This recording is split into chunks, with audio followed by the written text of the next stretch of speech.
And for this one, special thanks to our friends at MaxGear, who were nice enough to send us this large white dry erase board with easel stand. This is a 36 by 24 whiteboard with the easel stand. So not a lot to show you in unboxing here. So I'm just gonna put this together and show you what it looks like right here.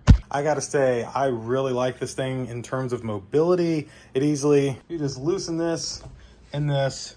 It folds down completely nice and flat, makes it nice and easy for travel. It literally came out of the box ready to go.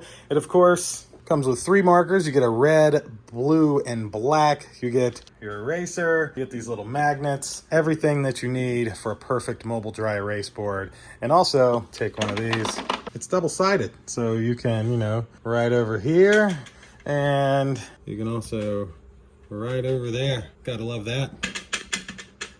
Pretty cool. And then you can just grab your magnetic eraser and erase it away. Very nice. All right, that is a look at this dry erase board. Thanks again to the company who was nice enough to send this to me. Thank you all for watching. See you in the next one. Deuces.